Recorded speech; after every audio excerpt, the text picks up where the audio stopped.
I don't see a very, I don't see a big difference in the substance of US engagement or US outlook to China. Please remember that Biden was the more, during the Obama years, it was Biden who was also much more, who had more policy instincts on China. But Obama followed his instincts, and I think Biden now gets to do his own work on China. I don't see given the bipartisan attitude to China in Washington, I don't see Biden taking a very different view from Trump. What will change, in my view, is the tone of the approach. I mean, Trump was inconsistent, uncertain. There was a huge level of uncertainty, and the approach was almost confrontational. My sense is Biden would step back from that confrontational attitude, but would take the same approach, in the sense that China would be held up for its trade practices, its technology theft, that 5G issues, security, South China Sea, freedom of navigation. I think on substance, they will remain the same. Maybe in approach, in terms of the language, might become a lot more measured, a lot less inconsistent. I think there will be lobby pressures. Of course, there will be. I mean, there were lobby pressures even in the Trump administration. Trump got over that by being himself, which is unpredictable. Biden is not unpredictable. So the sanctions that have already been put in place, there are tech sanctions. To roll back those tech sanctions, Biden will have to go through Congress. It cannot be done by an executive order. And once Biden goes back through Congress, you have to then see what the shape of the Congress would be like. If it is a Republican-heavy Congress, Biden will find it hard to roll back. And my sense is Biden doesn't want to roll back a lot of those sanctions, because that would open him up to huge criticism within the US on opening up to China. So I don't see, and if you have principal technology sanctions in place, it will be hard for American companies to get there, to overcome those. And it's not like China is waiting for American companies to come back on American terms. China's putting it its own terms, and a lot of those terms are not acceptable anymore in a new world. On human rights, yes, the Democrats have been a lot more proactive than the Republicans. You will see probably a lot more attention. In Xinjiang, they might go after the Chinese government. The Trump administration also went after the Chinese government. In fact, last 2 weeks ago, the Trump administration went to the extent of delisting the ETIM, which is the fundamentalist Uyghur group, which is allied to Al-Qaeda. I think that's an extreme action. I don't think the Biden administration would go that far.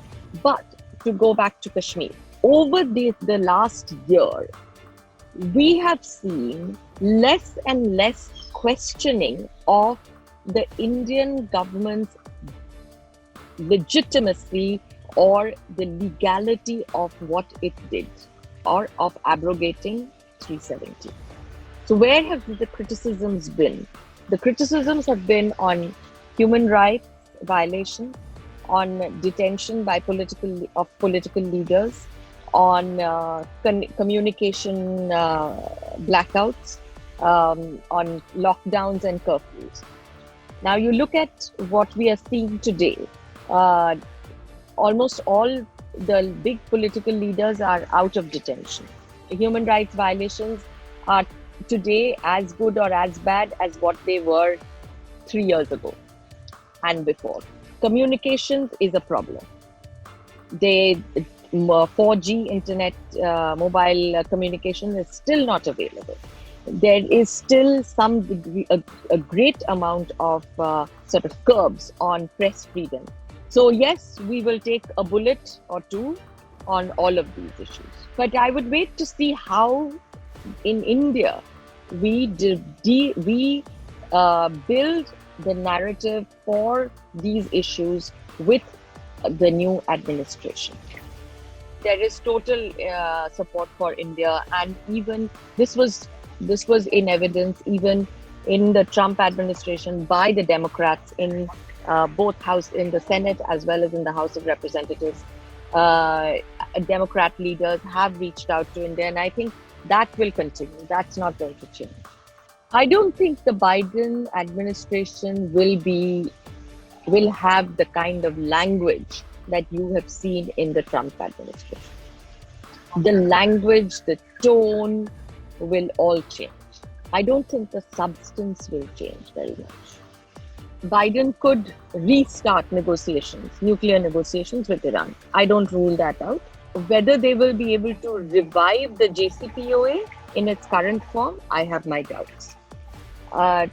Trump did something else. Trump, by doing the Abraham Accords, which is normalizing Israel's relationship with the tacit agreement with the Saudis, with Bahrain, with the UAE, and with other Arab countries.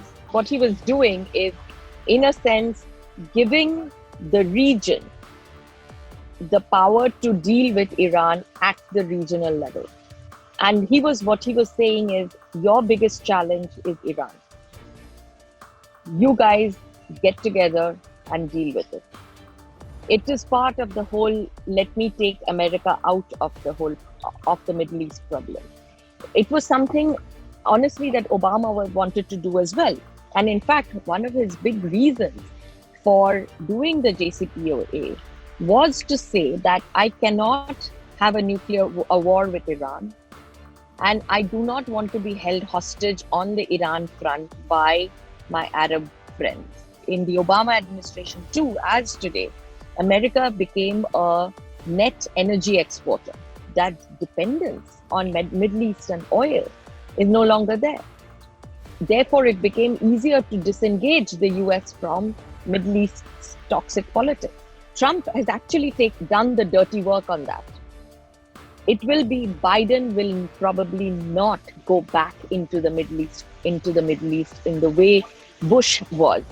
I see Biden using less men and more machines to do a counter-terror, to keep a counter-terror presence in the Middle East and help the process along of bringing together these disparate elements.